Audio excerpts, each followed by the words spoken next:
Welcome to easy cooking Tamil. Hi friends, இன்றைக்கி நம்மளோட வீடியோவில் கொத்தமல்லி தேங்காய் சட்னி எப்படி பண்ணுறது அப்படின்னு பார்க்கலாம். அதுக்கு முன்னாடி நம்மளோட சேனலில் நீங்கள் என்ன சப்ஸ்கிரைப் பண்ணலைன்னா ரெட் கலர் சப்ஸ்கிரைப் பட்டனை கிளிக் பண்ணி சப்ஸ்கிரைப் பண்ணுங்கள். கூடவே வேறு பெல் ஐக்கானையும் கிளிக் பண்ணிக்கோங்க. நாங்கள் அப்டேட் பண்ணுற வீடியோவை உடனுக்குடனே நோட்டிஃபிகேஷனில் தெரிஞ்சுக்கலாம். கொத்தமல்லி தேங்காய் சட்னி பண்ணுறதுக்கு என்னெல்லாம் தேவை அப்படின்னு பார்க்கலாம். கொஞ்சம் கொத்தமல்லி, ஒரு கப் துருவன தேங்காய், கால் துண்டு பல்லாரியை இந்த மாதிரி சின்ன சின்னதாக கட் பண்ணி எடுத்துக்கோங்க. 2 காஞ்ச வத்தல், ஒரு பல் பூண்டு, சின்ன துண்டு இஞ்சி, 1/4 டீஸ்பூன் ஜீரகம், தேவையான அளவு உப்பு, ஆயில், கொஞ்சம் கருவேப்பிலை. ஃபஸ்ட்டு ஒரு பேனில் நம்ம துருவன தேங்காவை சேர்த்துட்டு இதை நாம் வறுக்கணும். தேங்காவை ஃபஸ்ட்டு ஒரு நிமிஷம் தேங்காவை மட்டும் வறுக்கலாம். அப்புறமா இது கூட வத்தல், இஞ்சி, பூண்டு, ஜீரகம் இது எல்லாத்தையும் சேர்த்துட்டு வறுக்கலாம். நான் ஒரு வத்தல் மட்டும்தான் இதில் சேர்த்துருக்குறேன், ஒரு வத்தல் தனியாக எடுத்து வச்சுருக்கிறேன். இப்போ லைட்டாக சிவக்கிற வரைக்கும் வறுக்கலாம்.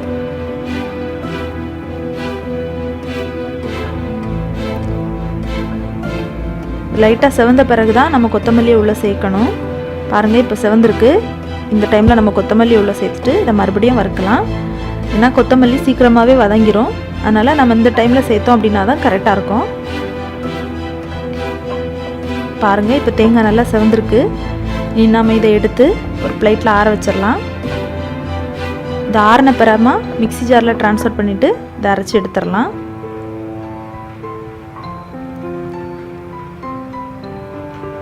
பாருங்கள், இப்போ நல்லா ஆறிடுச்சு. இப்போ நான் அதை மிக்ஸி ஜாரில் ட்ரான்ஸ்ஃபர் பண்ணிடுறேன். நீ தேவையான அளவு தண்ணி சேர்த்துட்டு இதை நம்ம அரைச்சி எடுத்துடலாம்.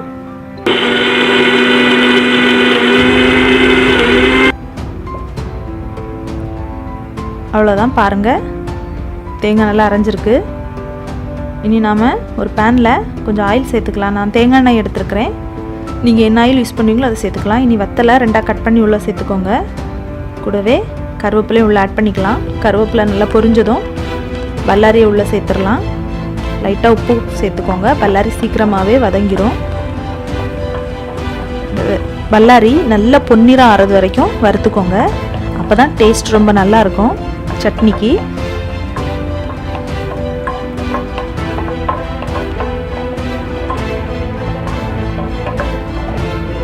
நல்லா சவக்கட்டும், இன்னும் சவக்கணும்.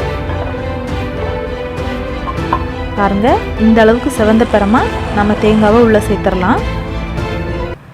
கொஞ்சமாக தண்ணி சேர்த்துக்கோங்க, கொஞ்சம் சேர்த்தா போதும்.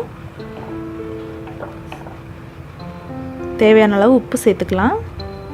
சேர்த்துட்டு இதை நல்லா மிக்ஸ் பண்ணிக்கோங்க.